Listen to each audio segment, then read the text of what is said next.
खबर सामने आ रही है। जयपुर नेशनल हाईवे पर सड़क हादसा हुआ है। निमराना हीरो चौक पर मिनी ट्रक से जो बस है वो टकरा गई है। जापानी कंपनी रेजोनेक की बस टकराई है और बस में सवार 12 कंपनी कर्मचारी घायल बताए जा रहे हैं। मिनी ट्रक चालक को गलती से ये हादसा बताया जा रहा है। आपको बता दें कि ओवरटेक कर जो है ट्रक बस के आगे लगा और बस चालक की सूझबूझ से जो बड़ा हादसा है वो टल गया। तस्वीरें आपको हम टीवी स्क्रीन पर दिखा रहे हैं। जयपुर नेशनल हाईवे पर सड़क हादसे की ये तस्वीर है। जापानी कंपनी रेजोनेक की जो बस है वो टकराई है और बस में सवार 12 कंपनी कर्मचारी जो है वो घायल बताए जा रहे हैं।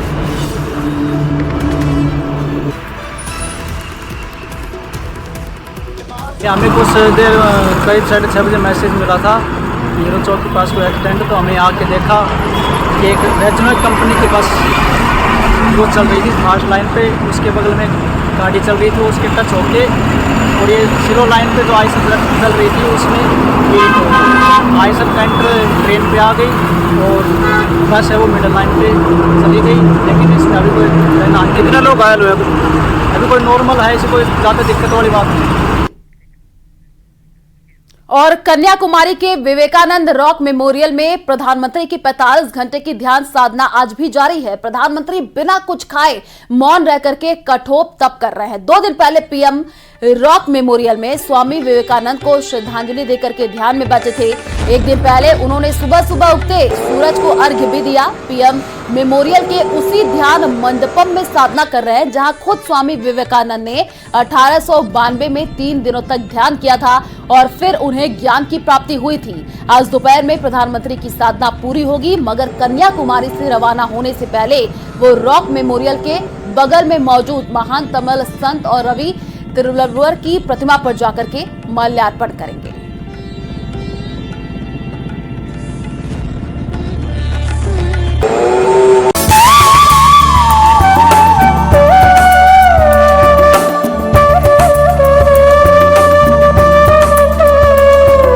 चुनाव पथ के बाद पीएम मोदी का आध्यात्म पथ।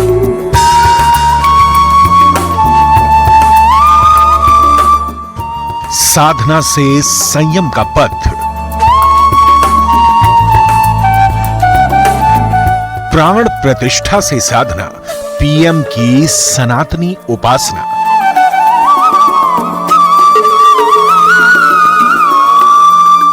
जब से जग कल्याण, तप से तपस्वी, ध्यान से धर्मवीर, साधना से सन्यासी और उपवास से उपकारी।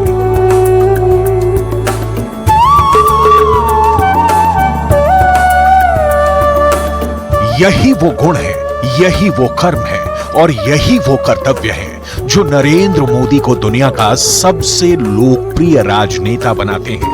कहते हैं कामयाबी के शिखर को हासिल करने से ज्यादा अहम है उस कामयाबी के शिखर पर बने रहना, डटे रहना, ठहर जाना।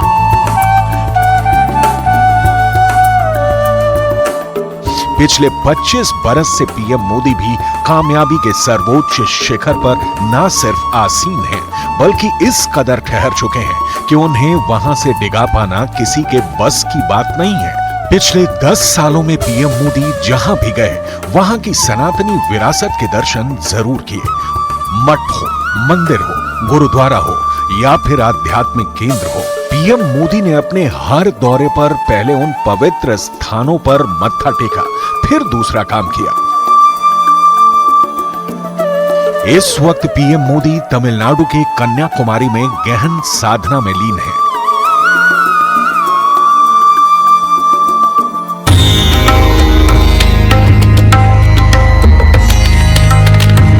सिर्फ इसी महीने की बात करें तो पीएम मोदी ने 11 प्रमुख मंदिरों के दर्शन पूजन किए।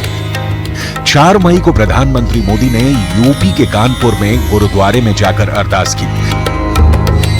इसके अगले ही दिन 5 मई को प्रधानमंत्री मोदी ने अयोध्या के श्री राम जन्मभूमि तीर्थ क्षेत्र में पूजन दर्शन किए। 8 मई को पीएम ने तेलंगाना के करीमनगर में श्री राजा राजेश्वर स्वामी मंदिर में दर्शन पूजन किए। वहीं 13 मई को प्रधानमंत्री मोदी अपने संसदीय क्षेत्र वाराणसी में थे, जहां उन्होंने काशी विश्वनाथ मंदिर और काल भैरव मंदिर में पूजा की।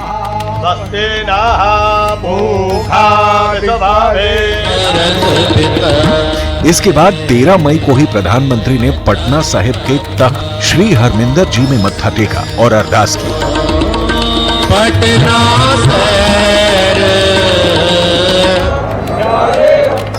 वहीं 14 मई को पीएम फिर से वाराणसी पहुंचे और दशाश्वमेध घाट पर गंगा पूजन किया। 20 मई को प्रधानमंत्री ने ओडिशा के श्री जगन्नाथ मंदिर में जाकर पूजा की।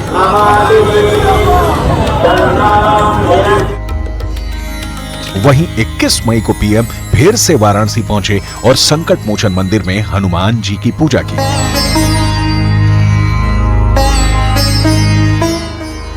28 मई को प्रधानमंत्री ने कोलकाता में स्वामी विवेकानंद की प्रतिमा पर श्रद्धांजलि अर्पित की और विवेकानंद के घर के अंदर शिव मंदिर में पूजा की। 30 मई की शाम को प्रधानमंत्री नरेंद्र मोदी तमिलनाडु के कन्याकुमारी पहुंचे और भगवती अम्मन मंदिर में शीश नवाया।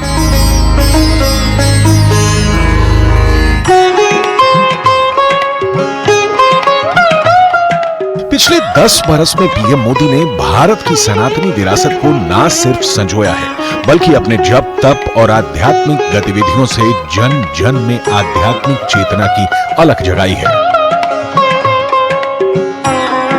बेहद व्यस्त राजनीतिक जीवन जीते हुए और देश के पीएम पद की जिम्मेदारी संभालते हुए आध्यात्मिक साधना के लिए इतना वक्त निकाल पाना उतना आसान नहीं है, जितनी आसानी से पीएम नरेंद्र मोदी वक्त निकाल लेते हैं।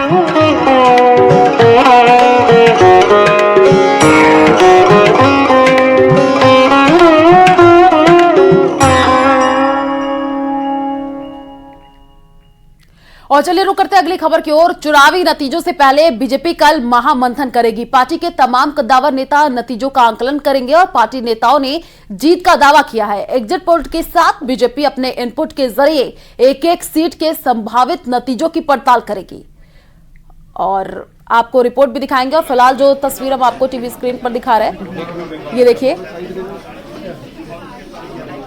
तो आज देखिए 7वें चरण के लिए वोटिंग की प्रक्रिया देखने को मिल रही है। आपको तस्वीरों के माध्यम से अनुराग ठाकुर नजर आ रहे हैं। केंद्रीय मंत्री अनुराग ठाकुर देखिए पहुंचे हुए हैं मतदान करने के लिए और ये तस्वीर भी हम आपको टीवी स्क्रीन पर दिखा रहे हैं। 7वें चरण के लिए सुबह से ही वोटिंग की प्रक्रिया सुबह 7 बजे से शुरू हो चुकी है। केंद्रीय मंत्री अनुराग ठाकुर आपको तस्वीरों में दिख रहे हैं जो कि पहुंचे हुए हैं पोलिंग बूथ पर मतदान करने के लिए। और देखिए लाइन में लोग यहां पर खड़े हुए नजर आ रहे हैं। तो अनुराग ठाकुर भी यहां पर लाइन में लगे हुए हैं, अपनी बारी का इंतजार कर रहे हैं कि कब उनकी बारी आए और वो वोट करें। तो 8 राज्यों की 57 सीटों पर आपको बता दें वोटिंग। और तस्वीर जो हम आपको दिखा रहे हैं इसमें आप केंद्रीय मंत्री अनुराग ठाकुर को देख पा रहे हैं जो कि वोटिंग करने के लिए पहुंचे हैं। सुबह से ही तमाम बड़े कद्दावर नेता, उनकी तस्वीरें हमने आपको दिखाई। यूपी के सीएम योगी आदित्यनाथ पहुंचे और साथ ही साथ राघव चड्ढा भी पहुंचे। अभी आप देखिए अनुराग ठाकुर आपको नजर आ रहे हैं जो कि पहुंचे हैं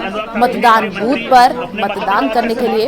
और कौन कौन से बड़े चेहरे किसके बीच में कहां पर मुकाबला, वो हम आपको ग्राफिक्स के जरिए समझा रहे हैं। फिलहाल जो तस्वीर टीवी स्क्रीन पर है इसमें आप अनुराग ठाकुर को देख पा रहे हैं जो कि पहुंचे हुए हैं और अपने बारी का इंतजार करते हुए नजर आ रहे हैं। बातचीत भी कर रहे हैं, वहां पर मीडिया कर्मी भी मौजूद है, उनसे भी थोड़ी देर में वो मुखातिब होंगे क्योंकि लगातार इससे पहले हमने आपको तस्वीरें दिखाई। सीएम योगी आदित्यनाथ पहुंचे वोटिंग करने के लिए। उन्होंने भी लोगों से यही अपील की कि गर्मी ज्यादा है लेकिन घर से बाहर निकलिए, वोटिंग करिए। और 8 राज्यों की 57 सीटों पर वोटिंग देखिए सुबह 7 बजे से हो रही है और तमाम